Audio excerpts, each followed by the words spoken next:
Shri P Ramabhadran, താങ്കൾക്കറിയാം ഈ കോൺഗ്രസ് പല കാലഘട്ടങ്ങളിൽ എടുത്തിട്ടുള്ള ഇത്തരം ദല്ലാൾമാരുടെ സേവനങ്ങൾ തേടിയുമായി ബന്ധപ്പെട്ട ചില കഥകൾ പണ്ട് ചില കാലങ്ങളിൽ താങ്കൾ പറഞ്ഞതായിട്ട് ഞാൻ ഓർക്കുകയും ചെയ്യുന്നുണ്ട്. നിലവിൽ ഇവിടെ എടുത്തിരിക്കുന്ന ഇരട്ടത്താപ്പ് കോൺഗ്രസ് എടുത്തിരിക്കുന്ന ഒരു നിലപാട് കൂടിയുണ്ട്.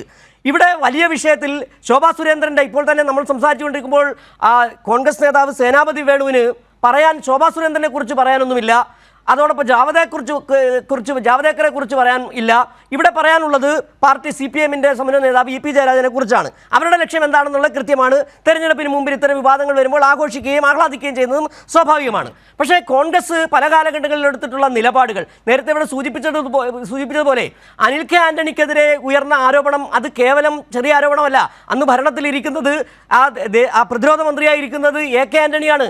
AK ആന്റണിയുടെ തണലിലാണ് ഈ പരിപാടികൾ. ഒരു ചെറിയ കാര്യം മാത്രമാണ് അന്ന് ദലാൽ നന്ദകുമാർ പറഞ്ഞത്. ഡിഫൻസിലെ കോൺസലായി നിയമിക്കാൻ 25 ലക്ഷം രൂപ ഇദ്ദേഹം പണം വാങ്ങി എന്നുള്ളതും ഈ പണം തിരികെ വാങ്ങുന്നതിനായി പുറകെ നടന്നുവെന്നും PJ കുര്യൻ അടക്കമുള്ളവർ പറയുകയും ചെയ്തിട്ടുണ്ട്. എങ്ങനെയാണ് കോൺഗ്രസിന് ഇത്തരത്തിൽ നിലപാടുകൾ എടുക്കാൻ കഴിയുന്നത്? ഈ ശോഭാ സുരേന്ദ്രനെ പറഞ്ഞു വരുമ്പോൾ ശോഭാ സുരേന്ദ്രനെയും BJP ഒക്കെ അനുകൂലിക്കുന്ന നിലപാട് തന്നെയല്ലേ ഈ കോൺഗ്രസ് നേതാക്കൾ ഇപ്പോൾ ചെയ്തുകൊണ്ടിരിക്കുന്നത്? ആദ്യമായി ഞാൻ പറയട്ടെ, ഞാൻ KPCC സെക്രട്ടറി ആയിരുന്നില്ല, ഞാൻ KPCC എക്സിക്യൂട്ടീവ് അംഗമായിരുന്നു. കൊല്ലത്ത് DCC വൈസ് പ്രസിഡൻറ്റുമായിരുന്നു വളരെ ചെറുപ്പത്തിൽ. അപ്പം ശ്രീ AK ആൻ്റണി ഒരു കാരണവശാലും അഴിമതി നടത്തുന്ന ആളല്ല. അദ്ദേഹത്തിൻ്റെ മകൻ AK ആൻ്റണിയെ ഉപയോഗപ്പെടുത്തി അഴിമതി നടത്താൻ ശ്രമിച്ചു കാണും. അത് വിജയിക്കാതെ വന്നതുകൊണ്ടാണ് ആ പണം തിരിച്ചു കൊടുക്കേണ്ടതായിട്ട് വന്നത്.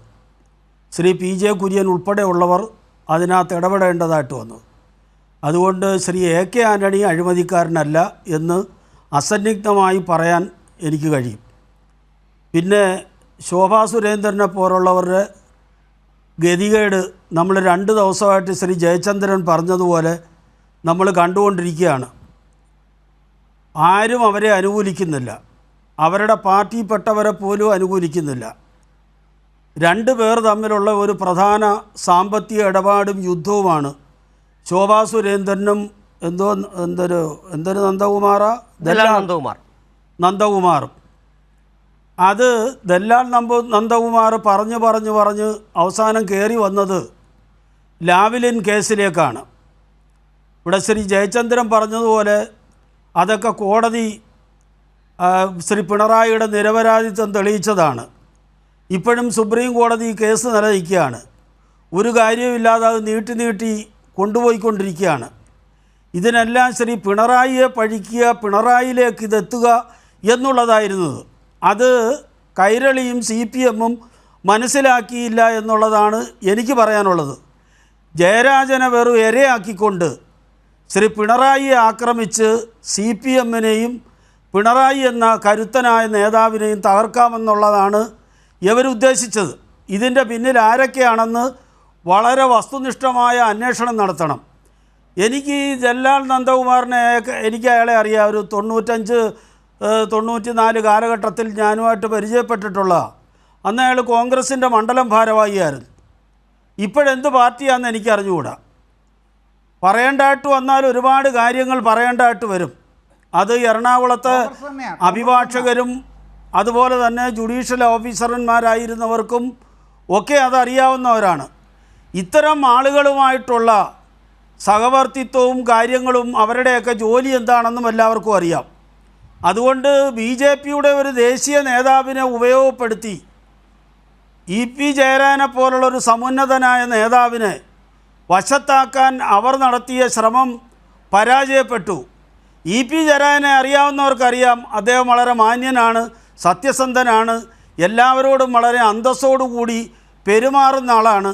അങ്ങനെയുള്ള ഒരു മനുഷ്യൻ്റെ വീട്ടിലേക്ക് ഒരു ദേശീയ നേതാവ് കയറി ചെല്ലുകയാണ്.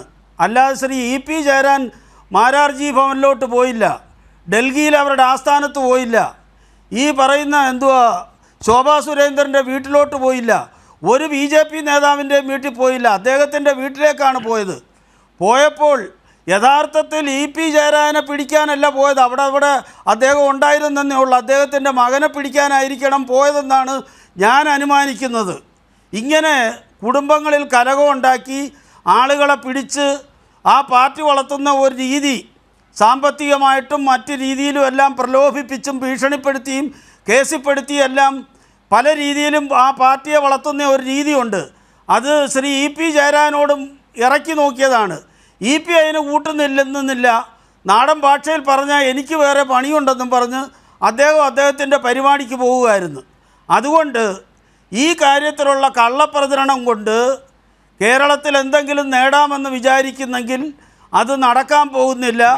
ഇ പി ജയരാജൻ ഈ കാര്യത്തിൽ പൂർണ്ണമായിട്ടും നിരപരാധിയാണ്.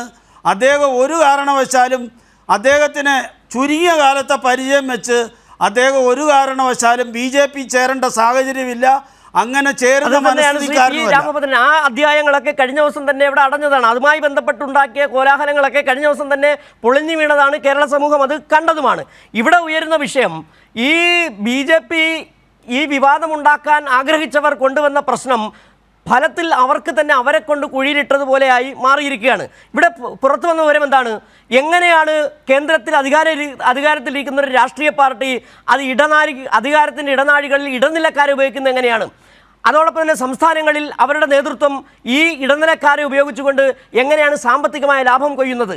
അതിന് അനാവശ്യമായ വിവാദങ്ങൾ സംസ്ഥാനത്തെ മറ്റ് രാഷ്ട്രീയ പാർട്ടികളിലെ പ്രമുഖരായ നേതാക്കളെ കരിവാരി തേക്കാൻ നടത്തുന്ന ശ്രമങ്ങൾ ഇപ്പോൾ നമ്മൾ ഈ ചർച്ച ചെയ്യുന്ന സമയത്ത് തന്നെ ഇപ്പോൾ ഇ പി ജയരാജൻ, ശോഭാ സുരേന്ദ്രനും കെ സുധാകരനും അടക്കമുള്ളവർക്കെതിരെ ഇപ്പോൾ നോട്ടീസ് അയച്ചിട്ടുണ്ടെന്നുള്ള വാർത്തകൾ കൂടി പുറത്തു വരുന്നുണ്ട്.